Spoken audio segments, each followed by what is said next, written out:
beautiful Saturday. We got the sun out. We got to appreciate that.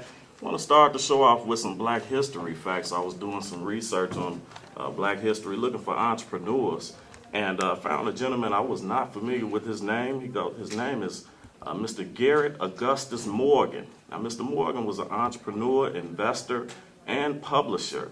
And he only had an elementary school education, but check out his accomplishments. He was responsible for several patents. One of them was an improved sewing machine, also a traffic signal, and a hair straightening product. A lot of ladies can be thankful for that. And as well as a respiratory device that provided the blueprint for World War I gas mask. Like, this brother was major, for real. And eventually he sold the rights to his traffic light. He sold that to General Electric for $40,000 at that time. I don't know what that was, what they equated to in today's dollar amounts, but I'm sure it was significant. And he was the first black man in Cleveland, Ohio to own a car. So when I put that in my mind, I said, this is the first bro rolling up, like, with his hand on the steering wheel, and everybody else ain't got a car, so everybody else looking like, yeah. That was Mr. Garrett Augustus Morgan. Black History Fact. This is Black History Month, so we're about to represent that today. We have a family with us that hails from right here in Gary, Indiana. So much history, so much lineage. They packed the studio here to represent and just show what their family is all about.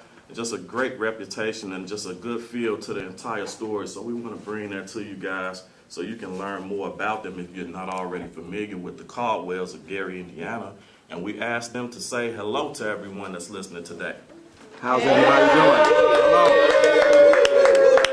Yeah. First told by your dad, Rabbi, was in 1967, correct? Yep, that is correct. Okay.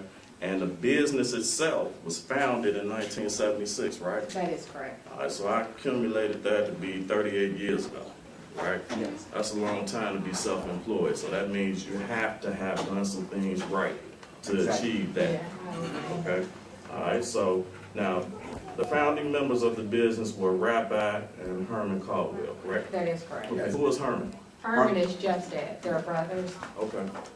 Okay. All right. So, okay. Now, is Herman still with us too? Is he still? No, okay. he's deceased. Okay. So, all right. So, yeah. So He's with us in the spirit. Oh, definitely. Definitely. Okay. All right. But Rabbi's here, and Yes. Mrs. Mary Caldwell is your mom, That's right? my mom. All right. And Mrs. Caldwell, I know she's responsible for a lot of this productivity as well, Of course, right? of course. Okay. All right. So we got the family with us. So I want to know. Let's just keep it on the light side right now. Who was the funny member of the family? Funny member? Kelly. I would say Gemini. Gemini is funny. Gemini stays on. Yeah, he does. Yeah, he does. Rab is unintentionally funny. He doesn't mean to be funny. He don't try to be funny, but he's funny. Yeah. Now, is that your son or Gemini's son? No, that's my son. Okay, because he kind of look like Gemini. Yeah, that's what they say. Yeah, these genes are strong, I see. All right, so yeah, that's what's up. So now, what I did was, when I looked at your family photos, then, what I know about Lily, I'm familiar with Kelly, from school, and just the sense that I got from the family, I came up with 10 words that I correlated to your family. Okay. So, these words, I kind of want to see how they're going to come up in the topic of this conversation, because these are the words I came up with: longevity, triumph, adversity, desire, mentorship, patience, teaching, principles, passion, and success. And with success being the last one, because everything before that is work. Right. Right.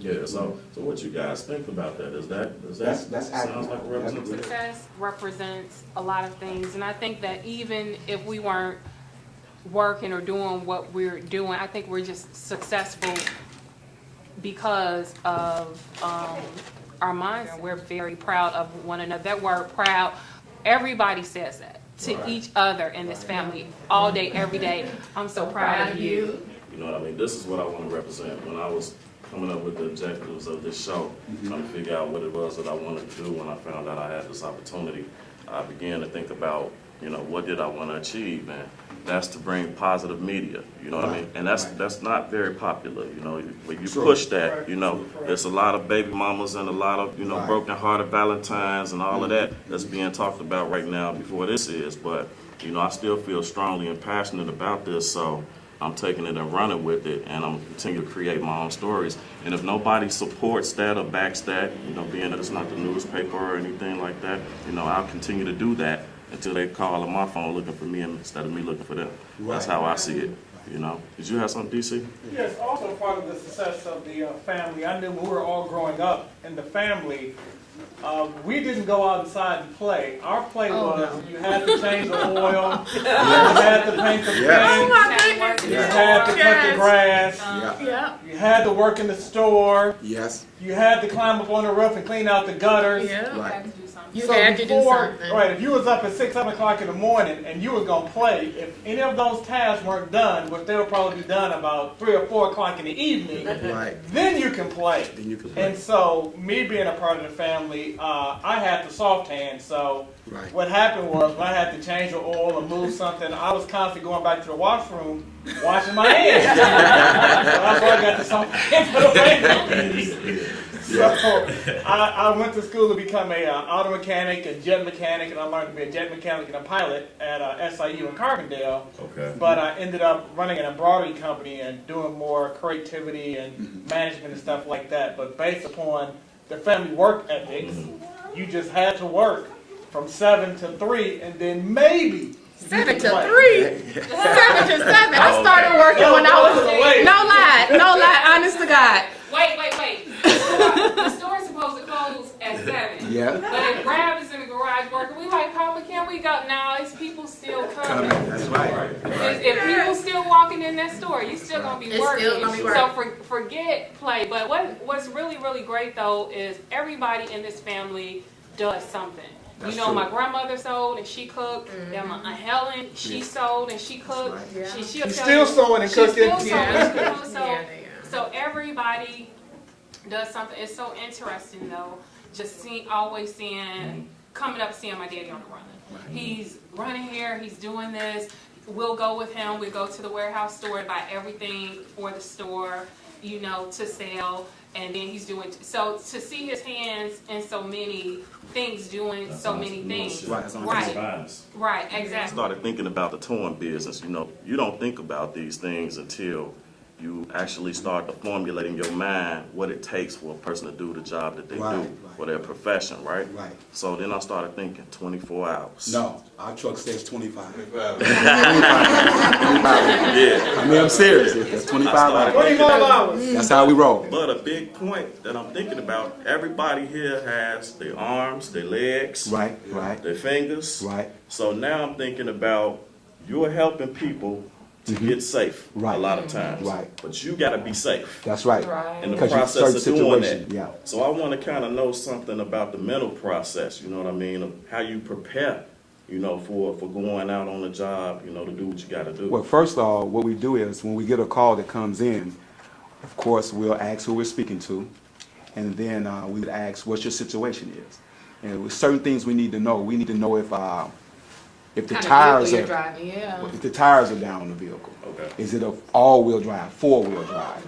You know, what's the situation? Does it start? Don't want to start. Right. You know, so we'll know what type of tools to take with us in order to deal with the situation. The thing my dad taught me is most people would try to make the most as they could on a particular tow.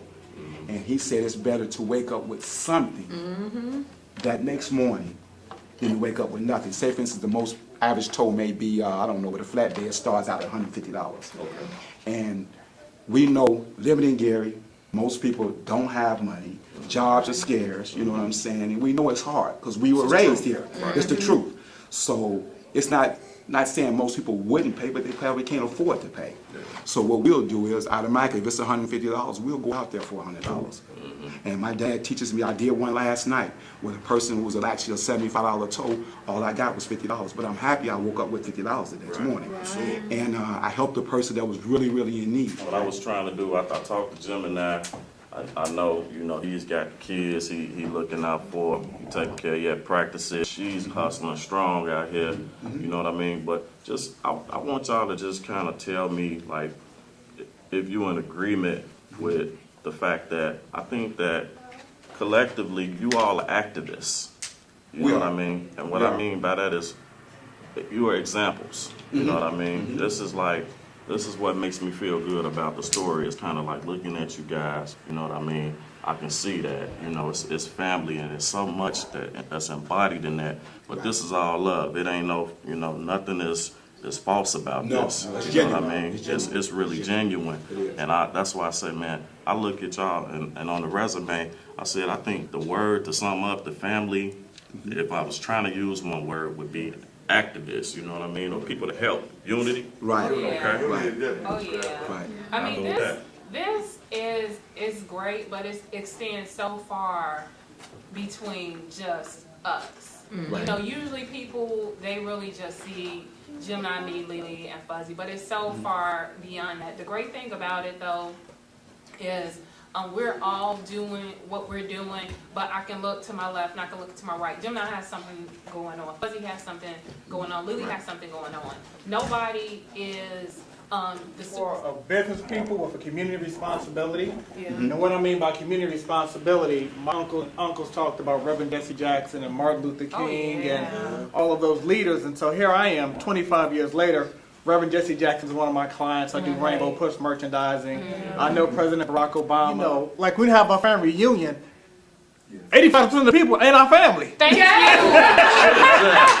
Like, and everybody's like, yeah, okay. We meet not somebody new. We meet new people every year. Like, Fourth of who is July, that? every year, Rab has his 4th of July picnic every year at Lake Adams. It's the family picnic. Yeah. Right. We're 15% family members. Well, listeners, I want to let them know who your voice is. So that's DC. DC is Daryl Caldwell that's speaking to you. That's been speaking for the last couple of months. Right. And he has the shop inside the Navy Pier, which I was telling you I never knew. Right. You know, I walked past the shop. I knew the name when I saw it. I Googled it and I said, DC the Mad Hat. I had heard it, and then when I started reading through the website, I saw that, okay, this was the shop, and it's in Navy Pier, and a lot of times you can hear the embroidery machines going as you walk past. So to everybody that's listening, that's one of the voices from the family that you're hearing, DC. And what time we got? It's 12:27. I want to ask you guys a question before we take a station break. Okay. You know, and I think you pretty much have answered it, but kind of, sort of, because I really haven't phrased it this way. So we talked about the hard work. Okay. We talked about where that's been instilled from. Right. I kind of want to know, how do you guys now give back to them and recognize your parents for instilling all of this great stuff in you? You know? Well, the main thing I think how they're repaid or pleased is to see us take what they take the foundation that they had and we build on top of it. Right. That's their gratitude. I want to.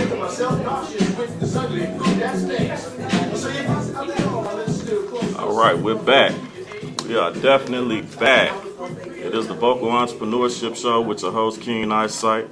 I got the Caldwell still with me. Still in the studio. All right. All right, so we're going to go back into the conversation that we're having, because it's, I mean, for those of you all who've been listening or maybe just tuning in, if you're just tuning in, you're missing some good stuff. You've missed some good stuff, but no need to fret. We'll have the interview on YouTube, so don't worry about that.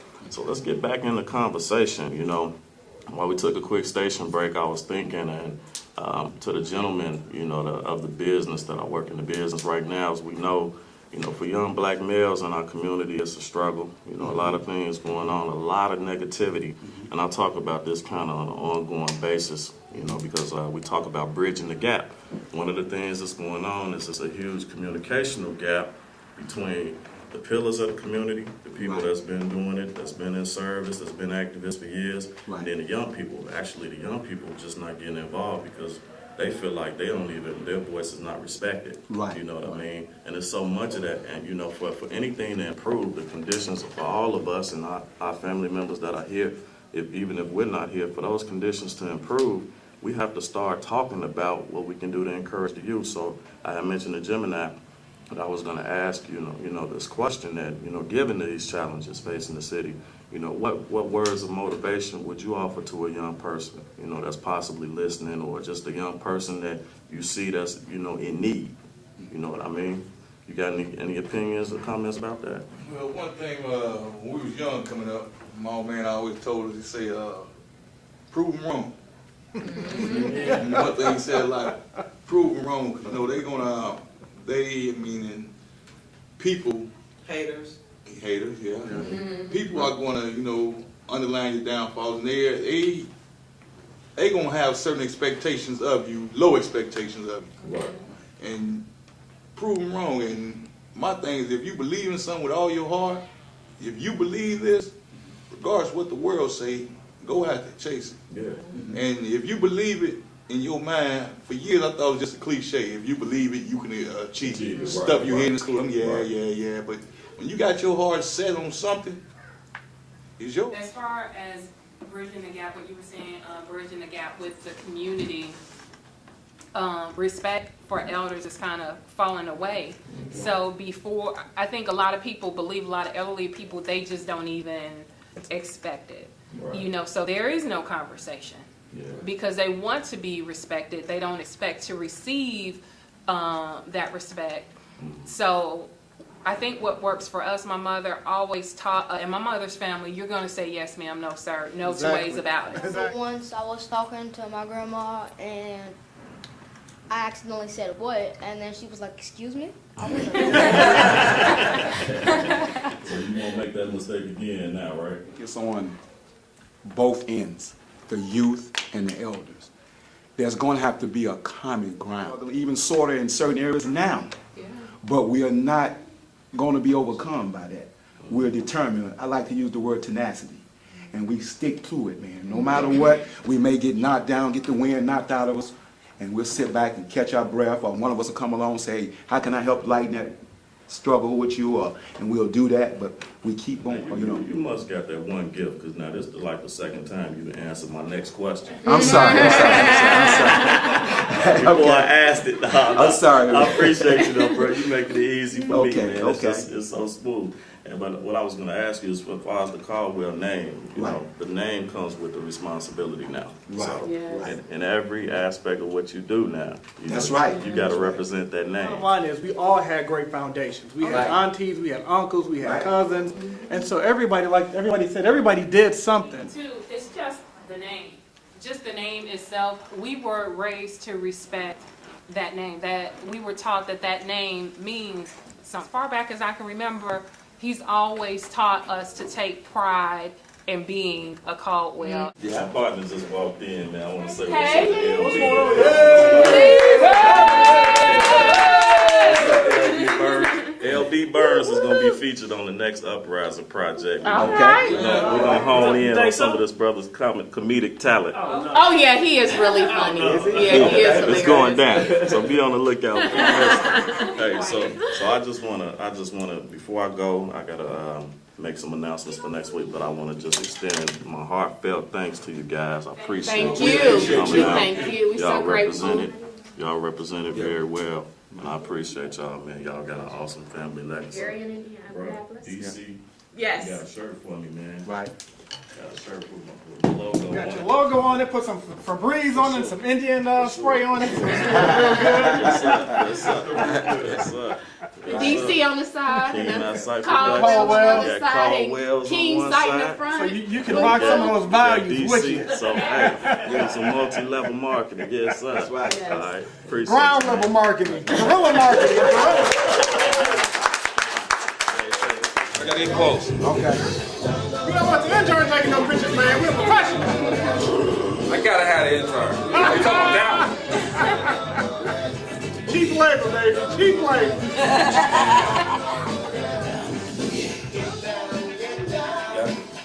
Thank you. Thank you.